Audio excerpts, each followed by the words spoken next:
चंडी मंगल करैया। देवी मंगल चंडी मंगल करैया।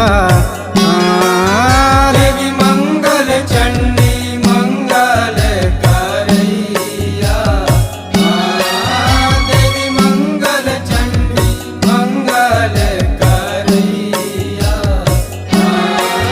यहो दुर्गा दाई के अवतारी, दाई के अवतारी, ममता बरसैया। देवी मंगल चंडी मंगल करैया। देवी मंगल चंडी मंगल करैया।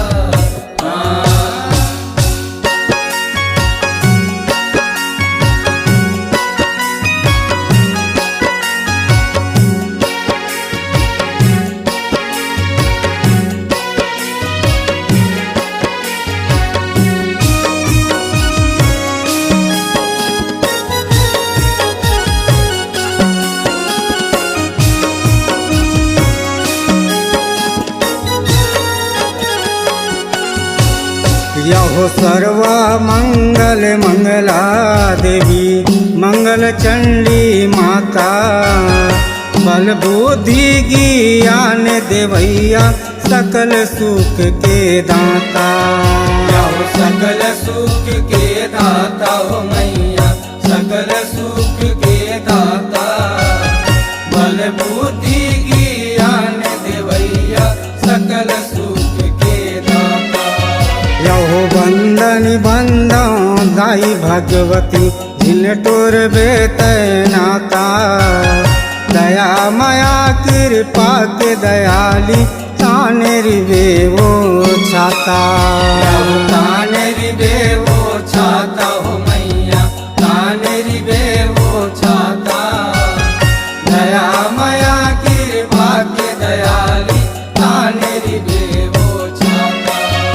यहो छिन माल हन विपदा टारे, दुख हरैया बैर लमारे। सुख देवैया भर भंडारे, मंगल रूप मसकारे।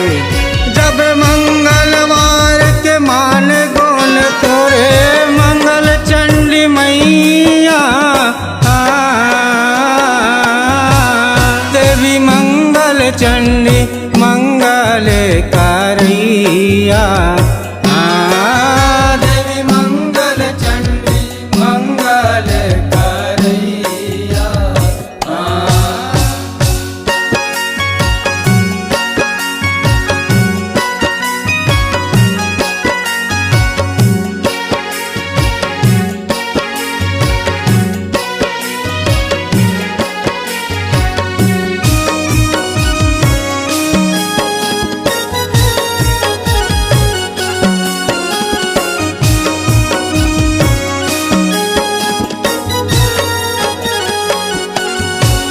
यहो त्रिपुर दानव जब अति करे, तीनों तिल के थर खागे।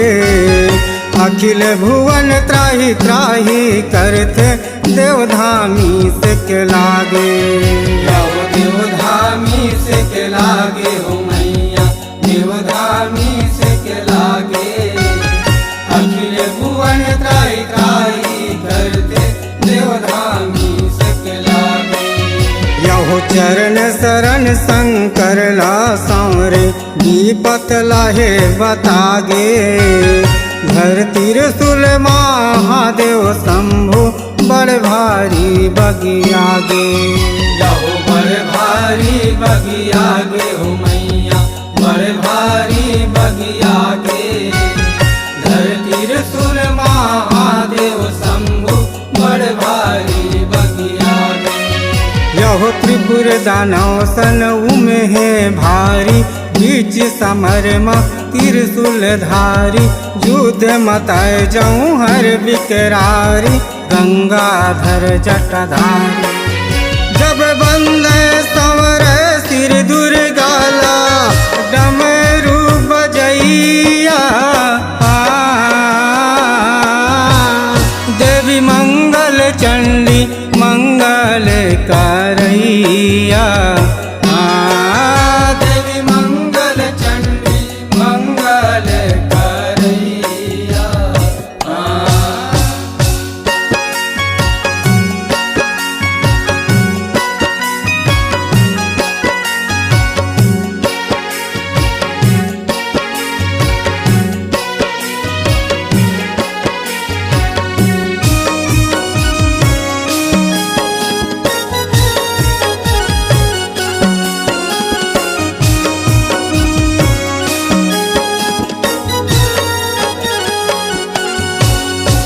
यहो तवे दुर्गा मंगल चंडी के रूप मारूप साके शक्ति स्वरूपा घड़िया के अंग मारी थे अमा के यहो अंग मारी थे अमा के हो मैया अंग मारी थे अमा के शक्ति स्वरूपा घड़िया के अंग मारी थे अमा के यहो महाशक्ति ला पाक भोला तिरसुल्ला है भमा के बदडारे त्रिपुर दानौला त्रिपुरारी खखवा के यहो त्रिपुरारी खखवा के हो मैया त्रिपुरारी खखवा के बदडारे त्रिपुर दानौला त्रिपुरारी खखवा के यहो जय शिव शंकर अवघड़दानी